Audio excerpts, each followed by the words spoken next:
ನಮಸ್ಕಾರ ಎಲ್ರಿಗೂ. ನಮ್ಮ ಕಡೆ ಇದನ್ನ ಚಿಕಡಿಕಾಯಿ ಅಂತ ಕರಿತೀವಿ. ಒಂದು ಕುಕ್ಕರನ್ನು ತಗೊಂಡು ಬೇಳೆನ ಹಾಕಿ ಇವಾಗ ಬೇಳೆನ ತೊಳೆದು ಬೇಯೋದಕ್ಕೆ ಅಂತೇಳಿ ಇಡ್ತಾ ಇದ್ದೀನಿ. ನೋಡಿ, ಬೇಳೆನ ಬೇಯಿಸ್ಕೊಂಡಿದ್ದಾಗಿದೆ. ಇವಾಗ ಚಿಕಡಿಕಾಯನ್ನು ತೊಳೆದು ಬೇಳೆ ಜೊತೆಗೆ ಹಾಕಿ ಇದನ್ನ ಬೇಯೋದಕ್ಕೆ ಅಂತೇಳಿ ಇಡೋಣ. ಇವಾಗ ಸ್ವಲ್ಪ ಬೇಳೆನ ಮತ್ತೆ ನೀರನ್ನ ತಗೊಂಡಿದ್ದೀನಿ. ಚಿಕಡಿಕಾಯಿ ಜೊತೆಗೆ ಬೇಳೆನ ಸೇರಿಸಿ ಬೇಯಕ್ಕೆ ಇಟ್ಟಿರ್ತೀವಲ್ಲ, ಅದ್ರ ಜೊತೆಗೆ ಈ ರೀತಿ ಹಸಿರು ಮೆಣಸಿನಕಾಯಿನ ದಾರದಲ್ಲಿ ಕಟ್ಟಿ ಬೇಯೋದಕ್ಕೆ ಅಂತೇಳಿ ಹಾಕೋಣ. ರುಚಿಗೆ ತಕ್ಕಷ್ಟು ಉಪ್ಪನ್ನು ಹಾಕಿ ನೋಡಿ, ಇವಾಗ ಹಸಿರು ಮೆಣಸಿನಕಾಯಿ ಬೆಂದಿದೆ. ಇದನ್ನು ತಗೊಳ್ಳೋಣ. ತರಕಾರಿ ಎಲ್ಲ ಬೆಂದಿದೆ.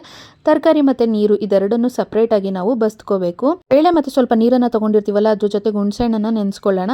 ಒಂದು ಮಿಕ್ಸರ್ ಜಾರ್ಗೆ ಜೀರಿಗೆ, ಮೆಣಸು ಮತ್ತೆ ಬೇಯಿಸ್ಕೊಂಡಿರೋ ಹಸಿರು ಮೆಣಸಿನಕಾಯಿ, ಬೇಳೆ ಮತ್ತೆ ಹುಣಸೆಹಣ್ಣು, ಉಪ್ಪು, ಕೊತ್ತಂಬರಿ ಸೊಪ್ಪು, ಬೆಳ್ಳುಳ್ಳಿ ಇಷ್ಟನ್ನು ಹಾಕಿ ರುಬ್ಕೊಳ್ಳೋಣ.